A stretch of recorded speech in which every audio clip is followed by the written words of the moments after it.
अस्सलाम वालेकुम। मेरे चैनल भूत नगर में आपको खुश आमदीद। लिसनर्स प्लीज़ मेरे चैनल को सब्सक्राइब कर दीजिए ताकि मेरी आने वाली हर न्यू वीडियो की नोटिफिकेशन आपको सबसे पहले मिल सके। छलावा ये एक ऐसी हकीकत कहानी है जो जिनके साथ पेश आई उन्होंने मुझसे अपना ये वाक़या शेयर किया है और वो बताते हैं कि जब मेरी उम्र 18 से 19 साल की थी, लाहौर के करीबी नवाही गांव में वो खेतों से पानी लगाकर आ रहे थे। उस रास्ते के बीच में एक स्कूल था। वो स्कूल खासा हॉन्टेड मशहूर था।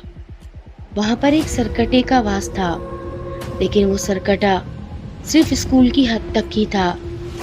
बस स्कूल में बच्चों को पढ़ने ना देता। कोई उस स्कूल के अंदर कभी आगे पढ़ने का सिलसिला बना ही ना सका। लिहाजा हर कोई उस जगह से जाने से डरता भी था। लेकिन क्या करें, करीब करीब खेत और वो कच्ची सड़क और कोने पर मुहित वो स्कूल। वो लड़का जिसका नाम कासिम था, रात के 2:30 बजे उस वक्त खेतों से लगाकर पानी वापस आ रहा था कि जब उसको बीच रास्ते में एक बकरी का मेमना दिखाई दिया जो बिल्कुल बीच रास्ते में बैठा था, एकदम मासूम सा, खूबसूरत सा और मिनमिनाती आवाज निकाल रहा था। अचानक कासिम ने अपनी साइकिल रोक दी।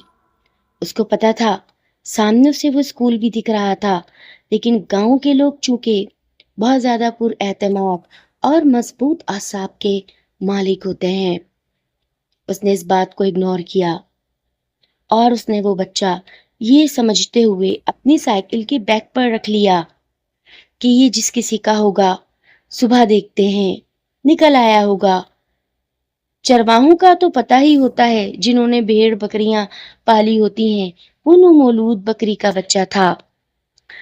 कासिम सीटी मारता हुआ मजे से उस कच्ची सड़क को उबूर कर रहा था कि अचानक उसकी साइकिल भारी होने लगी। उसका आगे का पहिया जमीन से हल्का सा उठा ही था। उसने साइकिल का पेंडल रोका। साइकिल की चिरचिराती आवाज एकदम रुकी। मट्टी हल्की सी उड़ी थी। हवा में एक गहरी खामोशी थी। उसने बोला, साइकिल का पहिया क्यों उठ गया और ये साइकिल इतनी वजनी क्यों हो गई? अब जैसे ही कासिम ने पीछे मुड़कर देखा तो जानते हैं क्या हुआ। उसने देखा कि वो बकरी का बच्चा मजे से साइकिल के पीछे बैठा है, लेकिन उसके पैर बिल्कुल वहां थे जहां से उसने वो बच्चा उठाया था। कासिम के औसान खता हो गए। उसने साइकिल वहीं छोड़ी और सीधा एक रफ्तार से भागना शुरू कर दिया। उस बकरी को पलटकर उसने एक दफा देखा था बच्चे को। उसके पैर आहिस्ता आहिस्ता बकरी की जानिब सिमट रहे थे, उस बच्चे की जानिब। कासिम एक लख दौड़ रहा था। उसके मुंह के अंदर आवाज घुस गई थी। उसके चेहरे पर पसीना ही पसीना था। उसकी दिल की धड़कन साथ नहीं दे रही थी। उसके पैरों से उड़ती हुई वो मिट्टी की धूल उसे वाज़ेह दिख रही थी। वो गांव पे तकरीबन पहुंचने ही वाला था कि जब उसे पीछे से भैंसे की फुंकार सुनाई दी। खूंखार, नाक के नथने फुलाता हुआ वो भैंसा जिस तरीके से रिएक्ट करते हुए उसके पीछे भाग रहा था। छलावा, ये था छलावा उस रास्ते का। कासिम ने जैसे ही खेतों की गली उबूर की, सामने ही एंट्रेंस पर एक कुआं और बाएं जानिब एक कच्चा मकान था। वो कच्चे मकान की आधी दीवार को पार करके नीचे कूदा तो सामने चारपाई बिछी थी। उस चारपाई पर जो आदमी लेटा था, कासिम उसके ऊपर गिरा। पूरे घर में शोर मच गया कि चोर कूद आया, लेकिन चूंकि कासिम की आवाज वो पहचानते थे, उसने कहा कि मैं हूं कासिम, मेरे साथ ये माजरा हो गया। बाहर भैंसे की फुंकार बहुत देर तक सुनाई देती रही थी। उसकी ऐसी खौफनाक हंकार थी, जिस तरीके से वो नथनों को फुला रहा था, اور भयानक आवाज निकाल रहा था।